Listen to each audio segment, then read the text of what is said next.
receiving a team talk from Coach, just getting us ready to go to battle. I am pumped after that, Mark Morris. I'm going to call you in the morning, just get myself ready for the day. I'm fired up. I'm sure you guys are as well.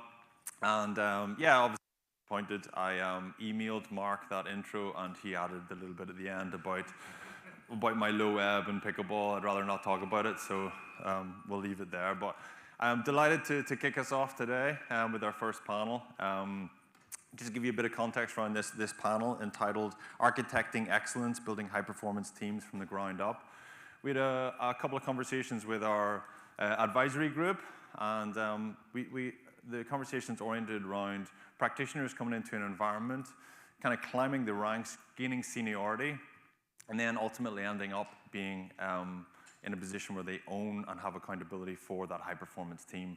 And there's maybe not as much support, there's not as many conversations happening around that. So we thought we'd bring up some heavyweights and some guys very experienced in that space. So please welcome to the stage Ian McKeown from Philadelphia Flyers, Steve Tashjin, independent high-performance consultant, previously with USA Soccer and Everton, and Josh Hagan, Ohio State University.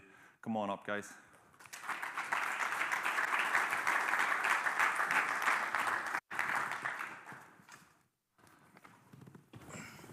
Okay, good stuff.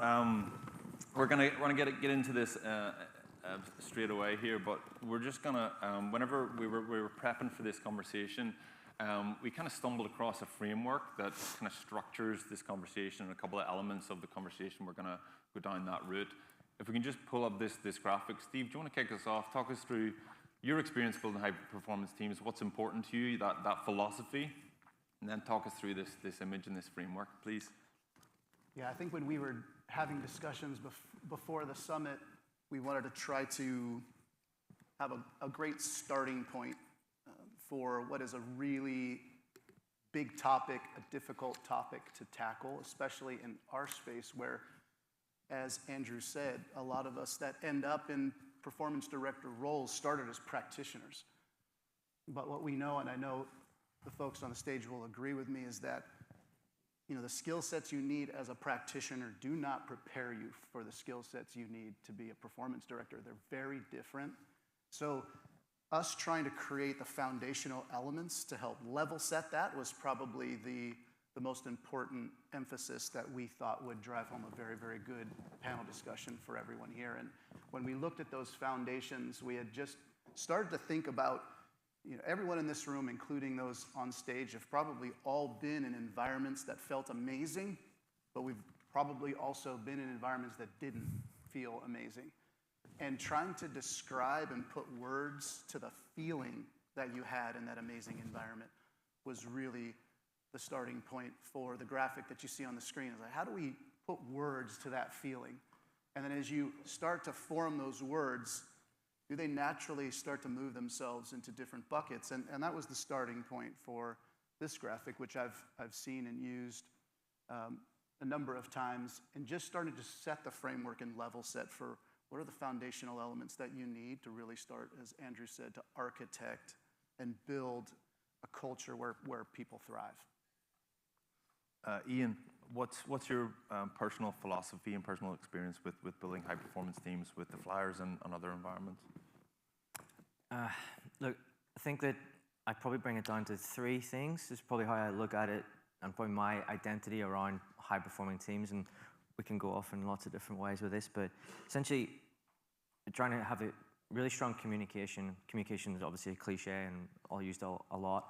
The way I look at it, and my litmus test is always, if someone asks me a question, it's almost like it's a little bit of a failure. I should have been able to proactively communicate that beforehand.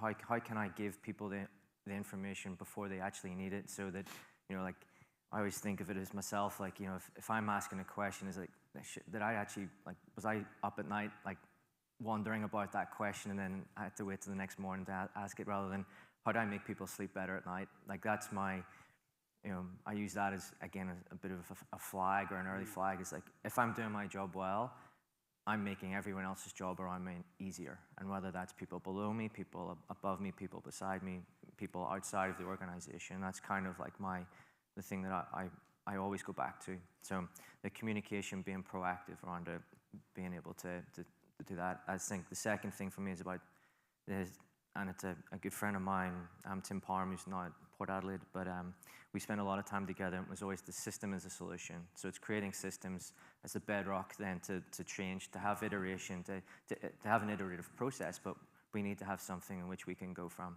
So trying to create frameworks, trying to create an architecting, the frameworks in which we can work within. And then the third thing for me, which I always come back to, and it's something which is probably, we're talking about our growth from a practitioner into whatever director or leadership roles, and I think one of the biggest things that I've been able to be beside is the concept, is more the organizational psychology, the ecological dynamics of not only skill development and learning development, but also like how do we create the environment where people just can't help but get better, and that's learning, that's health, that's performance, that's everything around that. So I talk about like the ecology of what we're doing, and we talk about cultural architects, that sort of stuff. But I think I always take it back to like this ecosystem in which we're part of, and I talk about it a little bit around like weaponizing the butterfly effect. So like there's these butterfly effects which we all have and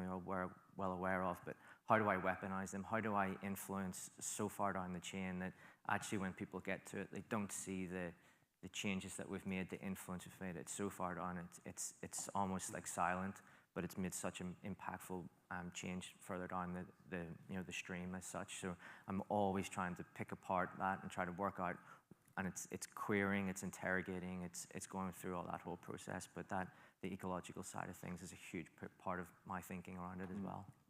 Josh, you want to tell us a little bit about your background in different environments and how that relates to building high-performance teams? Yeah, I come at it a little bit differently when building my team. So I'm a nerd. I build scientific teams, so performance science, but I've been just insanely lucky to have been in the presence of greatness and seeing amazing performance groups like these guys, and seeing Steve work in action, and military groups across military, NCAA, professional, and just taking notes from these groups and seeing how all these different groups work. And so I've been just grateful for every opportunity and just learning from those. But myself, like building scientific teams and ways that I've seen these things work well is, to me, it comes down to really the attitudes and the culture of the team. And that's like when I'm building a team, the thing that gets you in the door is the talent. So when I'm interviewing for the team, or when you have that role you're trying to fill, like when you see that CV, you're looking for certain things, and when you're interviewing, it's certifications or degrees or things like that. Like that's what's going to get you that interview. But after that, to me, it's all about what kind of person you are, and that's what's going to drive that day-to-day, just the feeling of that team. And to me, it's kindness, hardworking, being driven, being self-sufficient, and having a passion for what you do. Like I found that in all of my teams. Like when you have that across your team, that's going to drive just the energy of your team every day. Because I've seen it go the opposite way, where the team is not aligned and you just have this negativity around that team, and it's just complaining all the time, and you're just not getting things done, and that festers and that feeds. But if everybody is just truly enjoying what they're doing and respectful and kind and working hard, that's really why I try to have very, very good people. And the talent's a non-negotiable. That's what's going to get you in the door. But also, talent isn't ever, like we can train and we can teach. So if you're the smartest person in the entire world, but if you're an asshole, you're not on my team. Like that's our number one rule, is don't be an asshole. Like if you are, like you're gone. And we've had that case. Like you're the most brilliant person on campus, but I won't work with you because it's a poison. So I look at it from that lens, as like that's the most important thing for me in teams, because I've seen it at other places. Like you can just feel when a team is just kind of poisonous and it just isn't well. But I've also seen it on the other side, where just everything is a well-oiled machine, and you can just tell everybody's on the same page and the vibes are high, and that's when you really got everybody firing on all cylinders. So with this framework, often these conversations can sound a bit theoretical and a little bit pretentious, and there's a couple of buzzwords. And I love the idea of, like, yes, having that and understanding that, but then fundamentally, let's be really frank.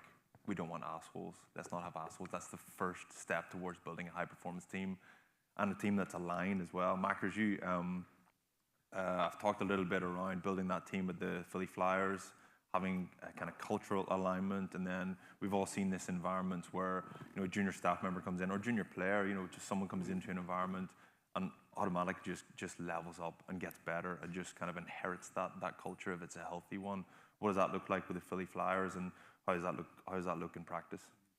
I think it's really hard is probably the first thing, and to be frank about it, it's never perfect. There's a lot of, that's where I spend a lot of my time coaching the staff to become greater. And to go back to Josh's point, people talk about, oh, he's a great strength and conditioning coach, he's a great sports scientist, great trainer, but he just finds it hard to work with others, or you cannot be a good strength and conditioning coach if you are a dick. You just cannot. It's just, you can be smart, but you cannot be a good coach. You cannot be a good trainer if you cannot deal with other people. It should be in the prerequisite of the qualification rather than this bit further down the chain. So I completely agree, and I think that's something which kind of gets, people kind of, oh, but he's really smart, so it's okay. No, it's not. It's absolutely a non-negotiable. And I think the way I talk about trying to create that teamwork, and I think that's something which I'm sitting in quite a lot at the moment around.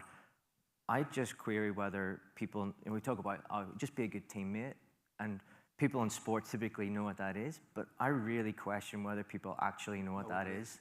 I really struggle with some people who think that they're being a teammate, but they're really not. You look back, when you're a kid playing, or whenever, some of us had people in this room have had such great careers professionally and collegiate level and stuff, and I think that's always, and I now look at it as can people pass the ball to each other? The really, really great players, the really great sports people in the world, they're so good at passing the ball to each other and then getting it back and then going and creating special, artistry. You look at Paris playing the other night, they all play together, and that's what, the analogy of this, taking this forward. I think that's so important, and we almost think of, oh, well, I'm a good teammate because I did all the work. No, you didn't. You're kidding yourself. You cannot win anything by being the best trainer in the world or the best strength coach in the world. That's ridiculous. You need all these people, and you need to play with each other really, really well. And put yourself, you take that analogy even further, put people in the best position to take the ball forward, then be able to help them get, make the pass as easy as possible to get it back. That analogy just seems to sit so well with me at the moment, and it's absolutely front of mind in the off-season or pre-season period for me as we try to plan forward, but that's certainly something which is a theme for us at the Flyers right now. Yeah, and an appreciation, I suppose, of different practitioners contributing in a different way, but in a meaningful way, but in a way that maybe someone else who doesn't specialize in that doesn't get. Is there a tension, I suppose, between someone, an asshole basically, but someone who is challenging, who wants to kind of challenge, the status quo, Steve? Well, yes, 100%. But I think, and I'm just going to touch on the alignment piece here, is something that doesn't get looked at enough is, are they really an asshole, or have we done a really poor job of giving people clarity on who we are as a department? What are the values that are important to this group? And it needs to tie into the overall organization as well. But that's a big part of our job. If we're constantly dealing with what we're interpreting as behaviors that are outside what we feel are acceptable, the ownership piece is, well, did I tell people what is acceptable? This is where the gap exists in the movement from practitioner to performance manager, performance director. The responsibilities and the things that I needed to start thinking about were completely different. And I'm putting out fires all over the place. Arguments between two individuals, conflict resolution. I'm thinking, why is this whole house on fire? And I'm constantly going, it's because he's an asshole and she's an asshole. And I'm thinking, it can't be that. I was the asshole, right? So the part was, I need to do a much better job of giving clarity in who we are, because it's not fair for me just to start saying, I don't like that behavior, and I don't like that behavior. Well, and they're all looking at me like, tell me the behaviors you want. And that's such an important piece to this that gets missed because we don't know how to do it, to be honest. How do you define, these identity pieces, vision, mission, values for a department within a bigger organization? Why is that important? Why is it not cliche and worth the eye roll that I usually get when I'm advising folks to spend time doing this? Because I can have the most talented group on the planet on a boat without a steering wheel, and then it doesn't matter. The talent is irrelevant at that point. So that's our job. We draw the boundaries around what makes me, I'm gonna start saying asshole, stop saying I know, this. we feel need like to, I'm offending yeah, people, right? An a-hole. So if I fall outside the boundaries and I'm now in a-hole zone, like I need to define where that zone starts, where it ends, and all that, because the individual that challenges is gonna push that boundary. It's how I taught my daughter how to bowl, right? I don't care if she throws it overhand, underhand. Here's the lane. I put the bumpers up in the alley, and all we're doing together is we're hitting the pins. We're going in that direction, and we're hitting the pins. And if she throws the ball in a certain way, and it's moving towards our boundary, she's gonna feel me. And then I'm gonna redirect our values, our mission, our identity is gonna redirect the ball down the alley. And then if it keeps moving across to the other side, she's gonna feel me again. And these are the things that are important. So now this individual that loves to challenge, which can be an incredible asset, now has boundaries to where challenge becomes a-hole and vice versa, if that makes sense. And that's what creates culture and joy and alignment around strategy. How do I align around a strategy if I have no idea who we are? Like there's the fundamental starting point for a high-performing team is identity. If you have someone who's aligned from day one, so if you get the job done correctly at recruitment stage, then that development and that kind of nurturing and managing is a lot less intensive. Totally. Onboarding looks completely different. It's streamlined because we live in complex systems, whether we're practitioners dealing with physiology, which is a complex biological system, or if we're just a part of the universe and communities, which is, we're all in this never-ending feedback loop where we have this butterfly effect happening all the time. There's not a single thing I do that doesn't affect other people. So understanding that there's complexity everywhere around us means that in any given situation, I need to try to do what I can to make that as predictable as possible, and systems and processes do that. That's why they're so important. It's because we exist in complex systems. So in and around that, bringing people into a place where you can now get them to understand who we are, what direction we're going in, and how fast we're moving as quickly as possible becomes so much easier when there's clarity in who you are as a starting point. And that kind of brings us on to empowerment and roles and responsibilities and what you expect from junior staff members, new staff members, how they, and there's two ways to do it, I suppose. Everybody's been part of those goal setting meetings at the start of a season, and sometimes they can be a bit lame, the same words come up every year, but this is what defines us. And there's kind of two ways for people to kind of absorb the culture and the environment and what their identity is.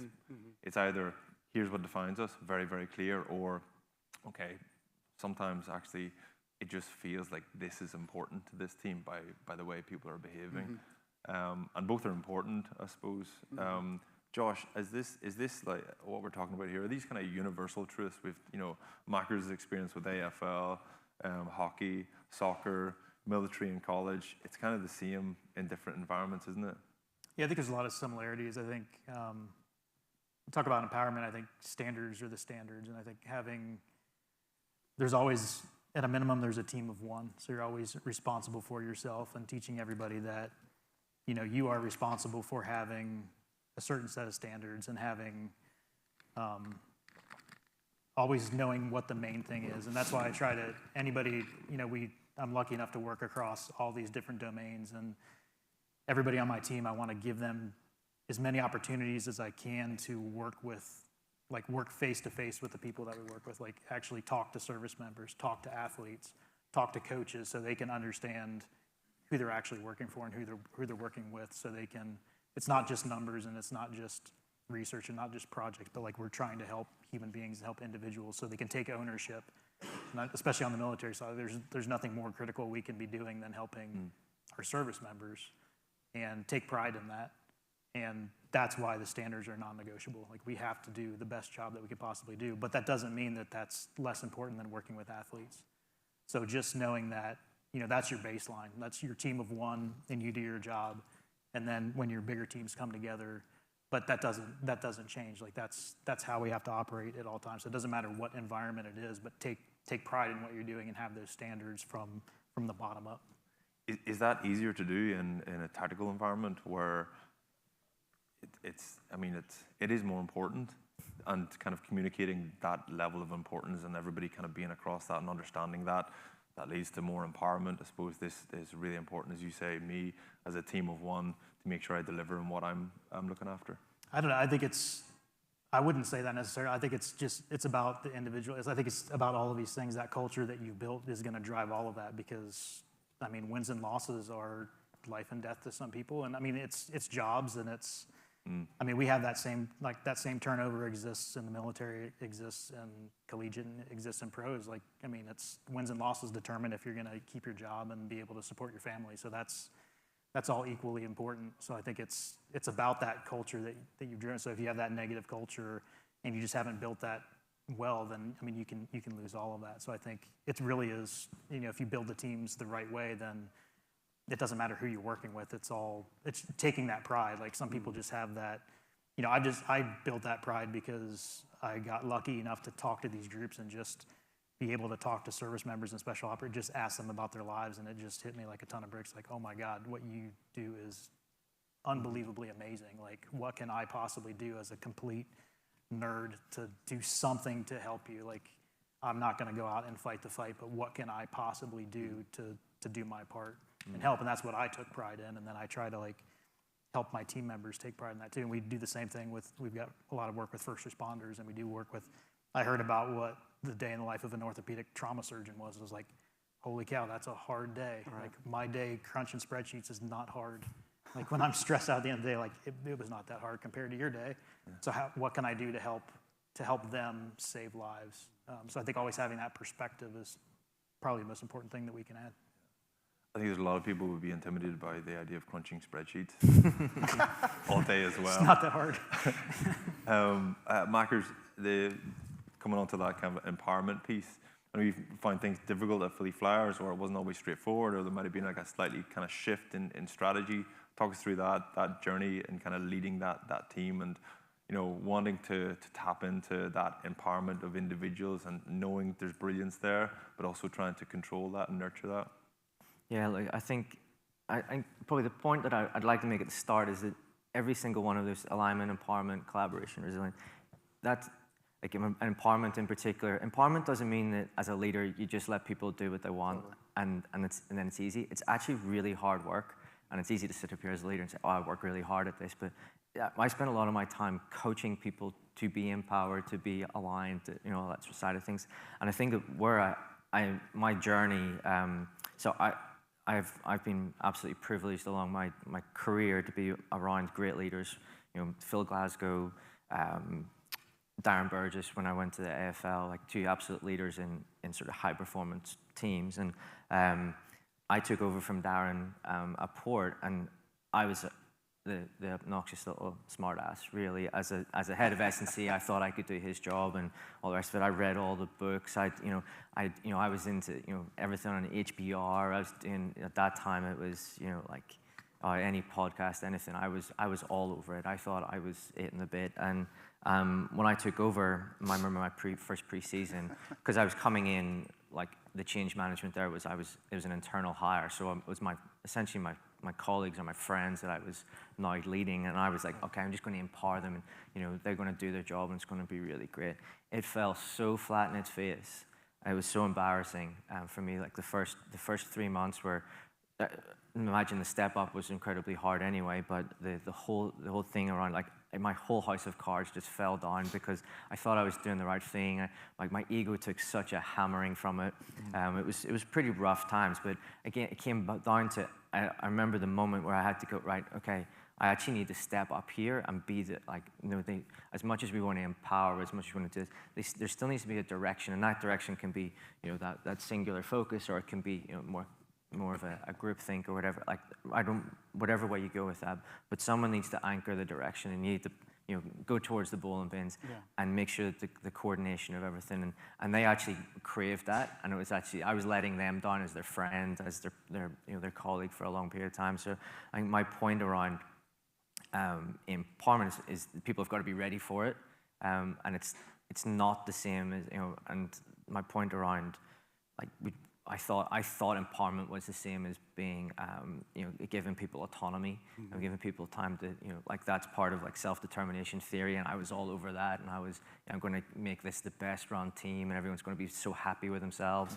and they were miserable because I was giving them choices, and I was not setting up for success at all, and I see that everywhere, and it's a toxic, horrible piece of our world, where people let people fail and they just give them enough rope to fail, rather than empower people. Empowering people means you got to support them, you got to coach them, you got to set them up for success, and it takes time, it takes effort, it takes consideration, it takes that sort of upstream, downstream effects of what those impacts, and, like, put a guardrails around and create a framework so that they can actually do that. And that's certainly something which I've screwed up massively over the time.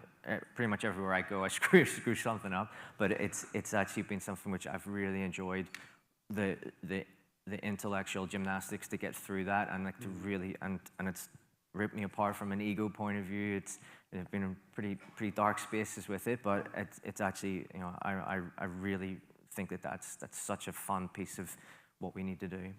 I've heard you talk about noise in the environment, and noise being a real indicator, as in that there's a lack of alignment here, there's too much noise, time to step in and start to kind of control things.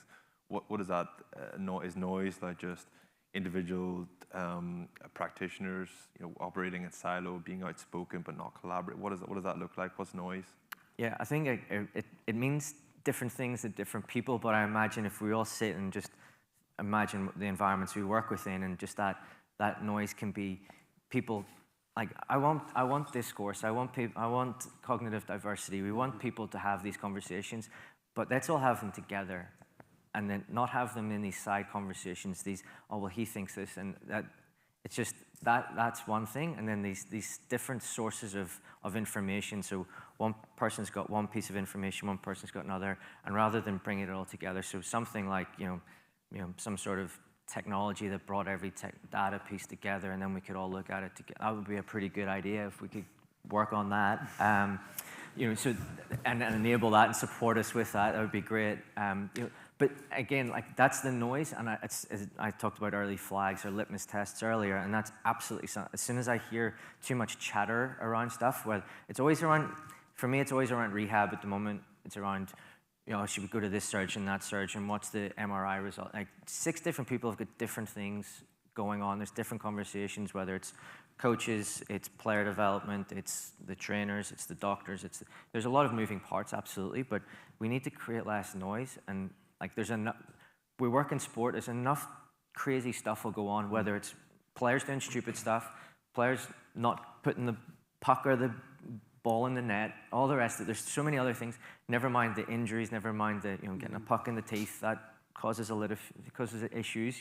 Like all these things which are going to happen in sport. Let's just deal with that stuff. Why we don't need to make this any harder for ourselves. So let's just create as much calm and as much clarity and as much, I get a noiseless society. And it's always whenever I hear too much, I'm like, no, this is enough. Okay, I'm going to step in and really and try to.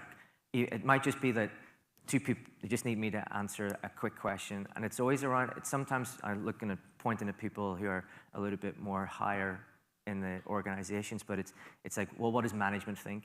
We're dealing with a guy, so, oh, well, time is money. Is it? Like, does anyone actually ask the question? Like, it's tackling the assumptions. We make our jobs into these glorified, roles sometimes. We really escalate that, and rather than just going, no, it doesn't really matter, it's okay. Give him an extra 3 days, but no one's really asked that question, and those types of things that always happen. So that's when I come in with the noiseless stuff. Steve, what does that look like with your experience with US soccer? Unique enough environment with multi age grades and tiers and kind of consistency across that, but maybe some individual identity within those, some individual agendas with coaches. What does that look like? Internally and externally, right? Because now you're dealing with one from a national team perspective. It's also that the player is not always in your environment. So now it's also, you're not just trying to find alignment within your own NGO. Now it's, can I find alignment with, the 60 clubs I now have to collaborate with in order to create a place where everybody's putting the player first, which was extremely difficult. I always felt like, I don't know how you feel like this, if I felt like noise was getting a little bit too loud, I immediately, again, from this extreme ownership perspective, said, how have I let this get a little bit too loose as it relates to the way in which we create constructive conversations together? Like, that's a very, very important part of this. And I saw you shaking your head.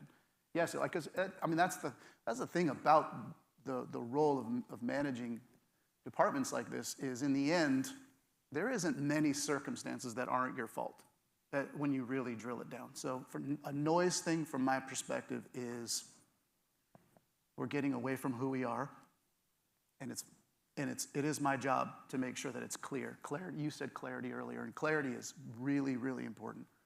If you want to eliminate noise, then your job is to create the clarity so that people know exactly what's acceptable and what isn't. And then the noise at that point, if you know, hey, like, things are clear, people know who we are. The noise is now a question I should have asked. Because you hear the conversation and say, hey, let's talk about that together with the group.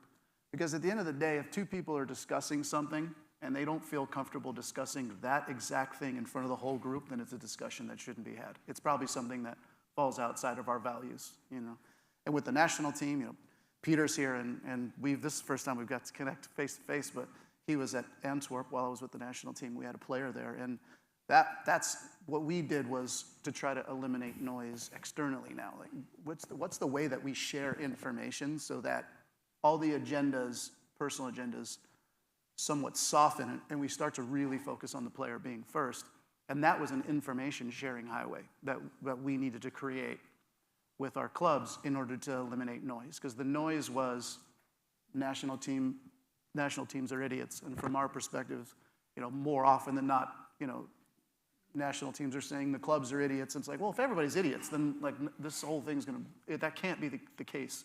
So that type of noise is what I probably went to work on first and foremost when we started in 2019, was why do we not trust each other? Like, that's a noise that I didn't like. But again, I came back and said, that's my fault.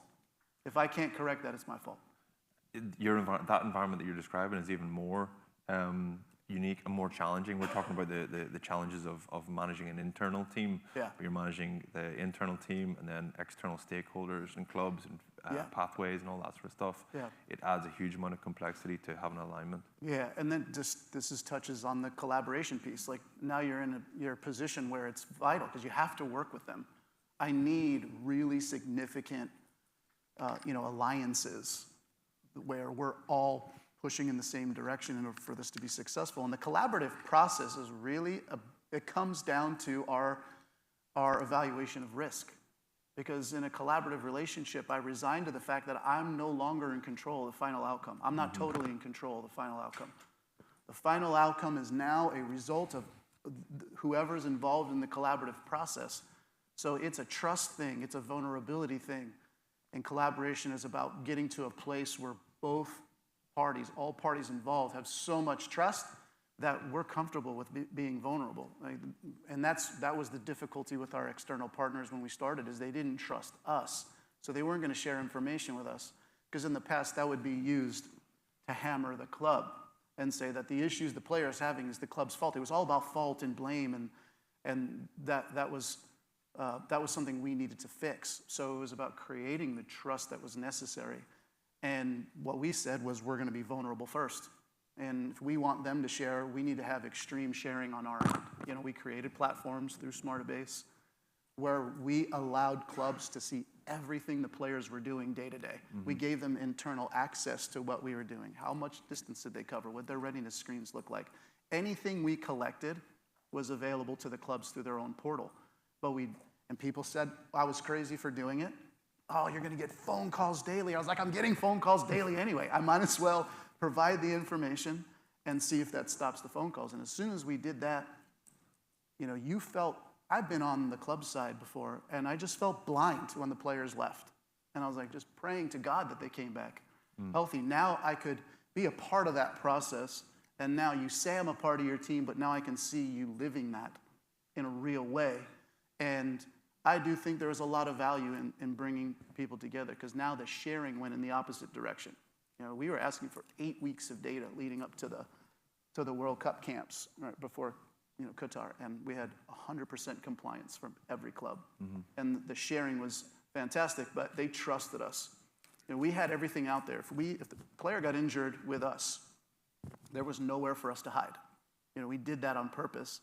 And what I told everybody was, well, then we just better not make very many mistakes, And that's really the way we approached it. But now all of a sudden clubs are, a little bit more willing to let a player that was on the fringe of injury come to our camp. They knew we would take care of them. They knew they'd be able to follow what the player was doing from 1 week to the next. And so that was really the start of that collaborative foundation, is really establishing real trust, not lip service, but then following it up with actions that showed individuals, hey, I can trust these people. Yeah, and trust, I suppose you're not just demanding trust, or let's just put blind trust in here. So you demonstrate a competency, Totally. and a vulnerability, and then you'll get trust in return. Everybody here will probably say as a leader that they were vulnerable first, to show the members of their team that, hey, this is okay. You can do this here.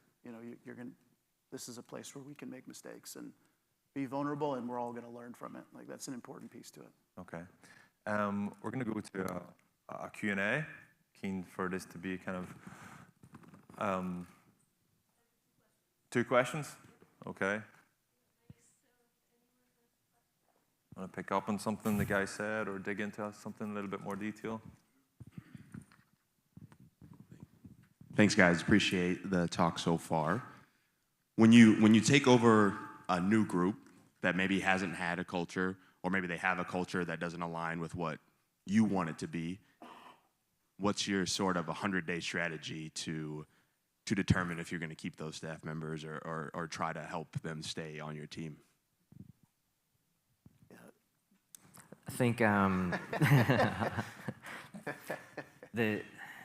way I look at it is, if I'm going to get rid of them after 100 days, if I'm going to sleep at night, I have to make sure that I've given them the best opportunity to I can't, I said earlier about the toxicness of working in sports. Sometimes if we empower people, but we don't actually give them the true, set them up for success, give them the expectations, make that clarity, make that alignment, if we don't give them that. So I really work hard in that first little bit, just probably start off with, this is my expectations of how this works.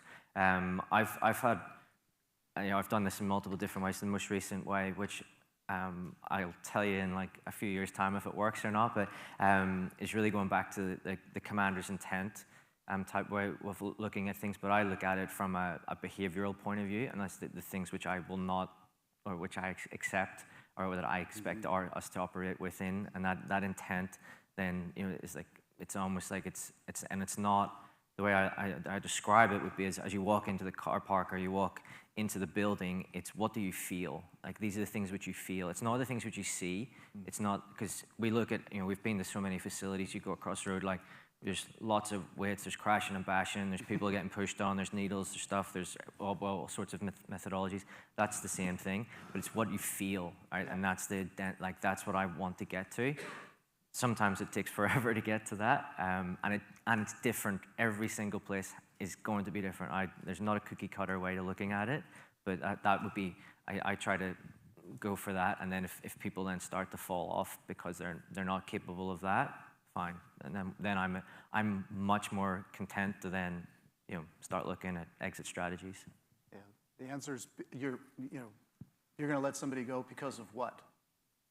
You have to be able to answer that question, or you're not going to be able to sleep at night.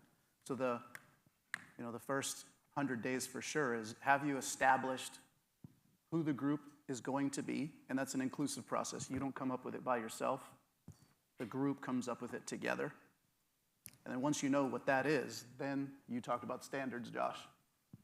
Is it clear what our standards are? Because high performance is about detail. Like eventually you can't get away from the fact that high performing teams love to live in the margins. So is there standards that are clear? Are our values super clear? Who we are and what we value is going to be really important at the forefront of what we do. And after 100 days, I can sleep at night if I've made a decision because someone doesn't have the capacity to live within who we are, then I can sleep at night.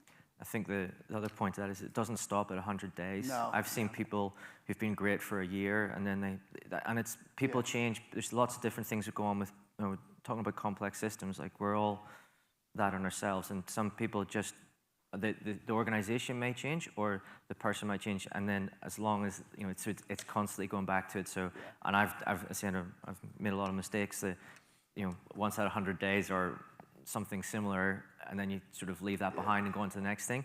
That's the thing which has fallen down 2-3 years later. So it's like it's trying to find ways in which that. I've never let anybody go at 100 days. It's pretty short. But I've had people leave. I've done it at on their own. -10. Yeah. I've had people leave because they see where it's going and they're like, I can't do this. Right? There might be a level of detail or intensity that they can't cope with, but I've never personally in 100 days said, hey, I don't think you're a great fit. I've had people voluntarily leave, but yeah. Time for one more question, folks.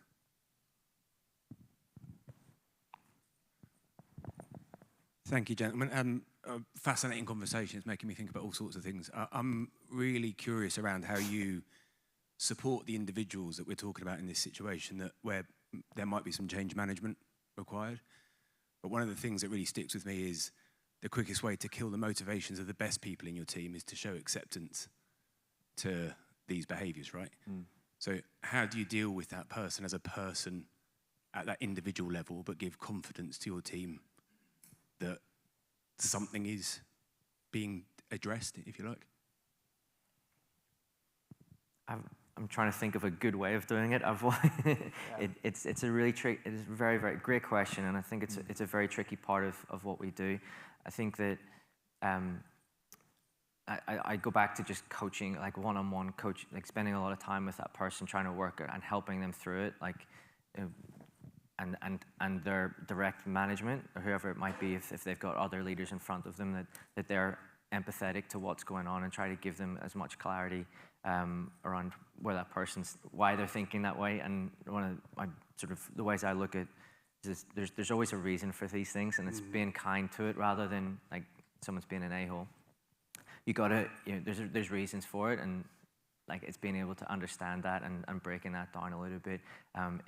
And it's a continual process. I think that you're completely spot on around trying to make sure that the rest of the group, particularly the high-performing guys, are getting that. And that's why it's not easy. Like, our jobs are hard. Like, it means that that means I've got to spend more time. I can't just, like, substitute that and then not give the time to the other guys. I've got to give it to them as well. So I've got to be more present, more dedicated, more around, and more accessible to the other guys as well. And that's, that then means that, the stuff that goes on behind, the lights are out or whatever, still got to do that other work. And that's the burden of what we do. But I would not change it for the world. You can't ignore it. I think that's the thing. You have to take it head on, and because if you ignore it, that's the easiest thing to do. But that's what's going to fester and snowball. The most detrimental behaviors that will torpedo our culture are not the moments, not the attaboy moments. They're the threats to your culture. Like the behaviors you don't want are far more powerful than the behaviors you do want in terms of influencing the direction of your group. So, a lot of it comes down to one, like, do they know? Like, that's their starting point for me. Is like, do they know who we are? Like, have I been clear in this? Do I understand what's happening with the individual? Because conflict resolution, the difficult conversations are not about winning or losing, right? When you go into that conversation about seeking to understand, that's the only goal of a difficult conversation, is just to seek to understand. And when you get to that point and you realize, no, this person wants to be a threat to our culture. I will say this, like People have asked that question a lot, like, when do you let people go? When do you when there's a threat to culture, I'm pretty ruthless. Like, that's where I will, you know, not because I'm mean, but it's like, do you understand why this is not an acceptable behavior in our environment? If they say, yeah, I can see that, like, that's on me. Like, that's a part of growth, but they're kind of yeah-butting it all the time. Yeah, but. Like, I'm in a position where I'm not going to talk because the rest of the group is watching. I'll tell you that right now as a leader. The longer and longer you delay in making a decision, the less your group trusts you, and the more they start to wonder, is he really the right person to be leading us? So that's a place where I don't mess around very much. As soon as I'm clear, like, that's the big thing in our place, is to be clear. Then I'm pretty ruthless when it comes to threats to the culture. Okay, Josh, Makers, Steve, thank you so much. Thank you. Thanks a lot for listening. We'll hand back to Marcus Colby. Thank you.